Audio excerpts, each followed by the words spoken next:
Hello, welcome back to the Rise and Fall of the Chill Out Room, a history of ambient house and ambient techno 89 to 96. Today I'll be looking at another couple of British record labels. A label with a solid but fairly small run of albums in 94 was Beyond, who continued their slow steady release rate with a couple of classics. Another Fine Day's Life Beyond Land is a glorious record, one of the few records to include the full gamut of ideas with electronic and acoustic instrumentation, field recordings and samples, dub, ambient, techno and down-tempo elements all blending perfectly to create a scene gently psychedelic journey. The product of Tom Green, frequent Orb collaborator, Life Beyond Land is one of those albums which is less remembered than it should be, but seemingly loved by everyone who's heard it. The opening title track blends dubby beats with loon calls, gentle piano improvisation, thumb piano and gently cascading drum machine rhythms. Lazy Daisy adds wistfulness along with acoustic guitar and harmonica to create the soundtrack to warm summer evenings. Esperanto plays out like free jazz with layers of thumb piano, a favourite instrument of Green, along with piano notes and strange electronic tones. Green Thought in Green Shade moves the listener into the night with darker notes, chiming synth pads and quietly flowing water. It's followed by Ammonite Spiral, which features the same African water drumming sampled by the future sound of London and Union Jack. And its use of bells among many other strange sounds does lend it more than a touch of FSOL style surrealism. So Blue, despite its name, heads back into upbeat territory, heavily reminiscent of Spacetime Continuum's Seabiscuit before coming back down for the gently twinkling closer Bucket and Spades. Life Before Land is one of the most superbly produced and mixed albums of 94, a rich tapestry combining so many disparate elements into a beautifully cohesive whole, and its use of incidental sounds helps create a convincing soundscape, capturing the same warm pastoral landscape that Green brought to his contributions to the Orb. Green has released sporadically since 94, with two further Another Fine Day albums, as well as a few works under his own name, although health problems have contributed to a period of silence. There was one artist from this era who should have received the acclaim of ambient's big names, and whom I would love to have heard many more albums from. It's Another Fine Day. Also, a quick note, it's lovely to have a photograph on the album cover, quite a rarity for this time. A Positive Life Synaesthetic is an album that's been gaining a certain amount of reverence and hype over the years, starting off as a forgotten obscurity and becoming somewhat of a lost classic.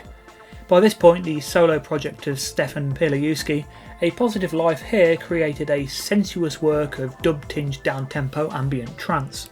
Stefan's ear for melody and beautifully rounded production combined to create an album that's thoroughly suited to sitting and drifting away, despite its frequent fall-to-the-floor elements. The oddly named Bathtub conjures vistas, while Hypnosystem occupies the same sonic world as Global Communications' sublime creation, all filtered strings and shuffling beats. Only the suitably watery Aquasonic forgoes the beats entirely and gives an idea of what a pure ambient Positive Life album could sound like. Sadly this, or any other Positive Life album, was not to be, with no further releases from Stefan. Thankfully it was brought back into print in November 2021 thanks to Tim at Rediscovery Records. It was also reissued in 95 as part of the American label Waveform's licensing of much of the Beyond catalogue. Waveform formed in 94 with the initial goal of reissuing Beyond releases for US buyers, as well as creating a few ambient dub compilations of their own, picking a similar selection of artists as the original Beyond compilations. Centred around Martin Franklin, a musician who had been active in the post-industrial cassette underground, Toop released their debut album 1000 Years on the experimental label SDV Turntrager in 1993. Although the tribal ambient scene was thriving at this point, it had made a little crossover with the ambient house dub techno scene outside of Silent Records. Toop's second album, however, was released on Beyond.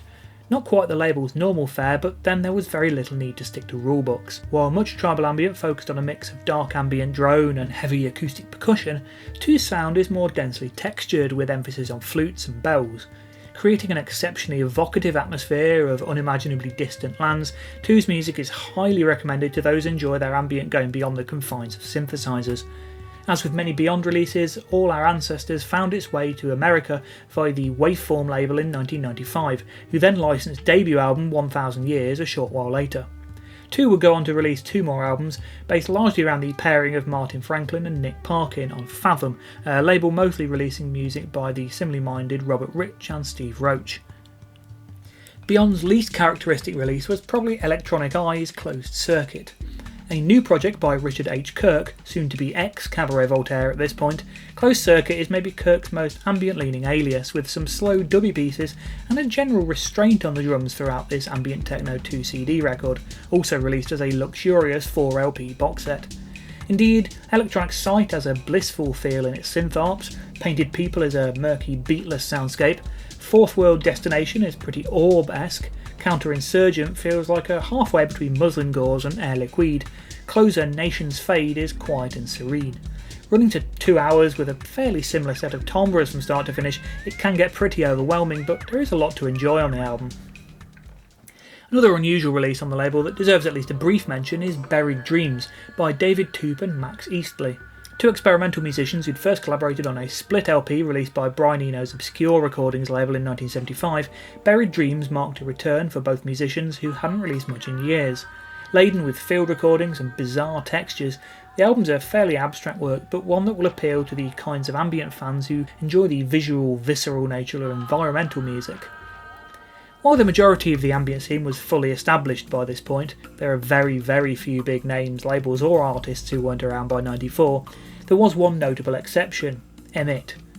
A very small British label whose distinctive wildlife covers and records by Woob and Gas gave them a reputation as one of the key labels of the era, although time has revealed them to be much more experimental and diverse than that suggests. Indeed, Emmet feels more like a post-ambient house label than anything, one who took the style as an introductory point and used it to launch into all kinds of ambient downtempo and experimental electronic music. It launched, as many of these labels did, with a compilation setting out its stall for the kind of music listeners could expect over coming releases. At this point its release schedule was overlapping with that of Time, its house-based sister label, but by the end of the year it had become the sole focus. As with compilations of its kind, there's a mixture of more familiar names. Future Emit releases come from Woob, Gas, Qubism and Miasma, as well as the less known, although the majority of these are side projects of more familiar names, or in the case of Bad Data, the label owners themselves. Only Coco Steel and Love Bomb, concurrently finalising the release of their downtempo house debut on Warp Records, truly come in from the outside.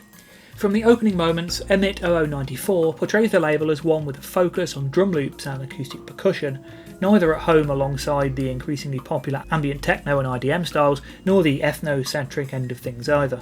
I wouldn't quite describe it as a trip-hop compilation, but tracks like Coco Steel and Love Bomb's Harlem and Voodoo Warriors of Love's Sweat do feel very much on the trip-hop end of things. Bad Data's Freeze is, much like its name, cold and still, with some electronic minimalism that introduces a slightly less acoustic sounding stretch of the album that also includes Pixels by Gas, a track that would later appear on his sole release for the label. At only 90 seconds long, it's a slightly underwhelming introduction to a fantastic artist. It's fine though, we also get Earthloop, albeit credited to one-off alias Milan due to it being a collaboration with Brian Horsfield. Qubism then heads into ethno-ambient with uplifting arpeggios and loops chants. Miasma carries on in this direction with dubby bass, flute melodies and tabla rhythms. Then we get something very different from Strawberry Girl, French spoken word over atmospheric backing, a track which ends with jazzy guitar and piano. Not the kind of piece regularly found on these kind of largely vocal-averse releases. The record closes with Void Part 1 from Woob, 12 minutes of ethno-ambient dub that either samples from Space-Time Continuum's Transient Generator or FSOI's Cascade, the latter samples the former. Given that it also uses the same vocal sample from FSOI's Accelerator, my guess would be it's probably Cascade in this case. Other than the brief run in the middle, this is clearly a compilation that has come out of 1994 with the rise of trip-hop, and it's really not so far off being linked to the style called chill out in the late 90s, albeit with an underground edge. It's an excellent set of tracks and a top start to the label. Interestingly, it ended up being one of a few Emmet releases to end up on Instinct, whose licensed version followed pretty quickly after the UK edition. Emmet's first album release probably goes some way to explaining the wide acclaim the label has, as it's one of the absolute classics of 90s ambient and of 94. Woob's Woob 1194, taking a cue from Namlook's Fax label and complicating things with the year and release number of that year, all Emmet releases are numbered and self-titled, is an adored album and rightfully rated among the best of the time. The monolithic On Earth, the 32-minute opener, is as good as this kind of music gets, a slow, unstoppable train of breaks, world music samples and menacing synth pads. This dark and brooding section bookends a midsection where beats are joined by a repeated call to action, an alert siren wrought by some kind of brass instrument, or is it just a synth, that really feels like something horribly dramatic is happening and we all need to be prepared to fight back. This contrasts with deep dub bass and overlaid field recordings, a kind reminder that this is in fact just a piece of music. Dramatic with a chilled undercurrent, On Earth is a phenomenal work, although it's something Paul Franklin has never topped. The album also features a Donna, icy chorals joined by a tribal drum loop that echoes as if from inside a cave, the brief harmonica and guitar sentimentalism of Amoeba, the stunning Woob, that's with U's rather than O's, which despite only being a third its length goes some way to matching the epic nature of On Earth with its stunning synth arpeggios and lolloping tabla loop, the suspenseful drones of Strange Air, and the icy stillness of the penguins sampling Emperor. Combining the vastness of FSOL's 93 remixes with the movie sampling suspense of Biosphere at his most ambient, and coming out with his own unique sound, Paul Franklin created a masterpiece with Woob 1194. It was also licensed to Instinct, and after years of going for enormous sums in the second-hand market, came back into print as a download when Franklin reappeared after many years of silence. In 2013 he released Lost 1194, an album of alternate mixes that, other than a truncated On Earth, were at least similar enough to the originals to allow people to get a CD of these tracks for less than about 80 quid. Over time the original has now become relatively affordable, and with the rise in the popularity of vinyl, a 2LP version was finally pressed, and this is now where the expensive versions can be found. Second up for the label was Qubism with Qubism 2294. Opening with Loop's Chance, one might expect this to head straight into ethno-ambient, but opener Tio de Hucan is actually broadly a techno piece with tough 4-to-the-floor beats, organ chords and soaring piano melody. Then at the halfway point we're into the more overtly ambient section with atmospheric pads, heavier use of chants, flutes and percussion, and the bass drum being reduced to occasional reverberant kicks. This is a remarkably effective slice of ethno-ambient, and it's one of those moments that really makes you wonder how the musicians who made this could never have returned to the project. After the 0094 track, Anthropomorphic, it's time for the ambient trance of Angels in Time. Crossley and Shepherd have clearly been listening to Dreamfish at this point, and chunky tribal techno of Repercussions, the more down-tempo Ghost of Catalonia and the surreal sound collage of Under the Gun. Qubism 2294 is the most dance music related album on it, but its use of evocative melodies and field recordings keeps it very much under the ambient banner. A nice and frequently unfairly forgotten album. Only a couple of albums in, and Emit decided to close the year on a second compilation, Emit 3394. Once again it's a 50-50 set with 4 future releases teased, as well as some lesser known names appearing. House duo Signs opener finds a strange mid-ground between ethno-ambient, new age and house. David Toop makes another foray into contemporary ambient with the chants and bells of Mud and Quartz, while A Small Good Thing provide a remix of a track from their ambient Americana album Slim Westerns. After some tribal ambient from previous compilation artists Bad Data and Voodoo Warriors of Love, Gas's ambient techno feels a bit weird, but not as weird as International People Gang's dense plunderphonics. Yes, that is Eno's An Ending you hear in there. Things get back to normal for Miasma's closing track with its tribal drums and flute samples.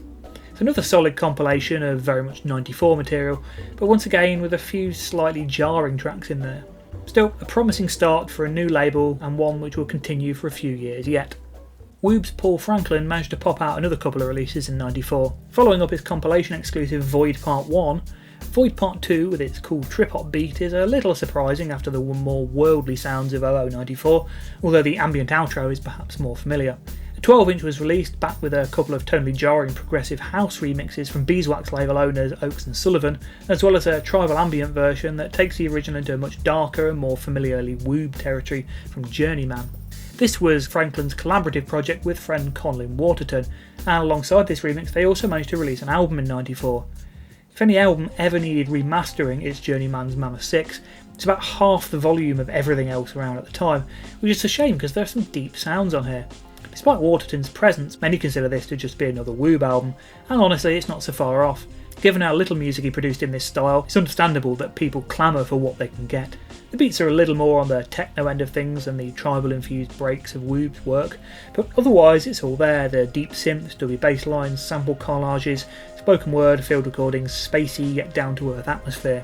Eastley builds to a beautiful flute melody, while the 2-part title track features more than a touch of On Earth with its shuffling breakbeats and Middle Eastern vocals.